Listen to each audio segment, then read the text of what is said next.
Bertie Ahern says no place in Fianna Fáil for anyone who sought money from Ben Dunne. Widespread traffic disruption in England after explosions and hoax calls.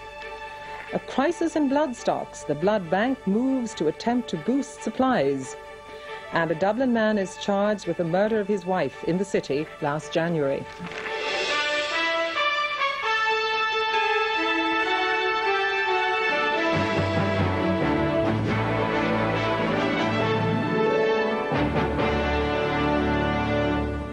Good evening, you're welcome. Opening his party's Ardèche in Dublin this evening, the Fianna Fáil leader Bertie Ahern said there would be no place in Fianna Fáil for anyone who sought money from Ben Dunne. He said this applied no matter how eminent the person involved or the extent of their prior services to the country. Mr Ahern added that the person being openly referred to was entitled to a presumption of innocence.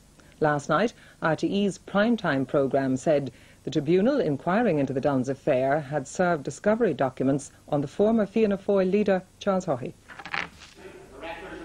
Fianna Fáil is refusing to let the continuing allegations in the Dunne Stores affair cast a shadow over their Ardèche. And in a tough speech tonight, Bertie Ahern moved to clearly distance his party from the personalities and events at the centre of the controversy. The position of himself and his colleagues was quite clear, he said. Participation in public life was about public service, not self-service or the sustaining of a certain lifestyle. It is the Oireachtas and ultimately the people who decide what our political leaders and representatives are paid and who provide them with appropriate facilities. And even if in the particular instance there were no favours sought or given, we could not condone the practice of senior politicians seeking or receiving from a single donor large sums of money or services in kind, be they Fine Gael or Fianna Fáil or the former Workers' Party, now mostly Democratic left. Mr Ahern said to his mind it was just as unacceptable to seek £1 million or £500,000 from the Soviet Communist Party as to seek it from Ben Dunne. It created unacceptable obligations. And certainly, let us be quite clear, there will be no place in our party today for that kind of past behaviour, no matter how eminent the person involved or the extent of their prior services to the country. But equally,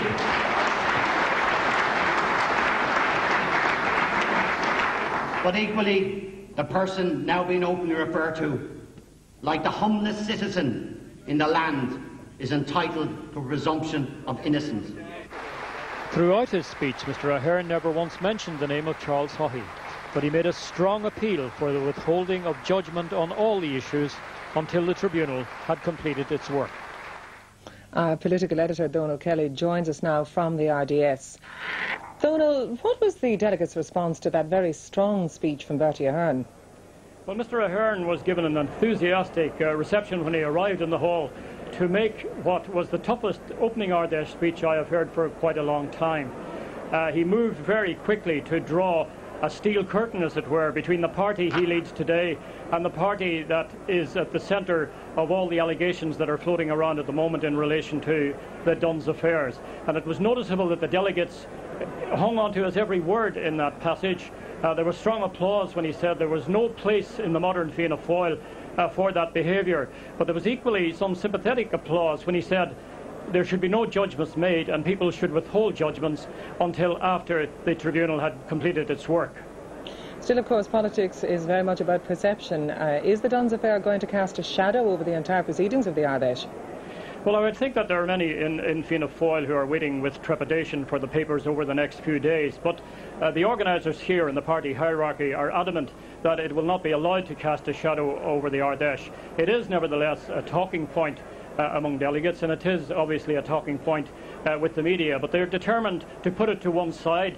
This is a different Fianna Fáil, they say, and this is a Fianna Fáil that is preparing for the election, and that's what this Ardèche is all about. Yes, well, we've already had a strong whiff of election fever in the last week or two. Do the delegates seem buoyed up for the fray? Well, the whole purpose of this Ardèche, of course, given that it could be within 2 or 3 weeks of an election campaign, is to galvanise delegates, the party activists, send them back to the constituencies, eager to work, as Fianna Fáil would see it, for the return of the party to power. And tomorrow night, Mr Ahern will obviously make the address about the policies which Fianna Fáil will take into the election, and the whole thing, the weekend, is the springboard for Fianna Fáil into this pre-summer campaign. Donald, thank you for joining us. The Tribunal of Inquiry has refused to comment on whether or not Mr Haughey has complied with an order for discovery of documents. It's understood the former Taoiseach was asked to comply with the request by today. Mr Dunn is due to give evidence to the Tribunal on Monday.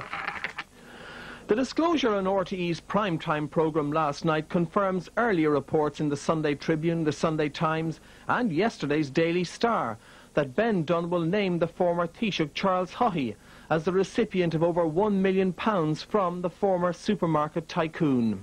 For the past few months, close associates of Mr Dunn have been making clear that the businessman will tell all to the McCracken Tribunal when it gets fully underway next Monday. Primetime revealed last night that an order of disclosure was served on Mr Haughey last Friday. Meanwhile, Fianna Fáil say they're not embarrassed by any of these disclosures. We called for the establishment of this tribunal in the first place so that the truth would out. Now, as far as the pending general election is concerned, there isn't a single Fianna Fáil candidate implicated in the reports we've seen to date and the speculation we've seen to date about this tribunal. The government is not in a very strong position in this. The Fine Gael party appears to have received a total of about £700,000 between the party and various individuals in it. The Labour Party also received money from the same source. It goes much wider than just Fianna Fáil. The Taoiseach was also asked to comment on the media reports. We have a coalition arrangement with the Labour Party and Democratic Left, and we hope and indeed expect that that government will be returned to office in the election. And it's a government that's working very well. Other parties may have to look at the implications of things that will come out for themselves, but until those things come out, we shouldn't make any conclusions about that, because I think we should hear what has to be said and assess it. Last Friday, the Tribunal of Inquiry made an order for discovery of documents against Mr Haughey. It's understood they gave the former Fianna Fáil leader a week in which to comply with the order. Today, neither the Tribunal or Mr Haughey would comment as to whether or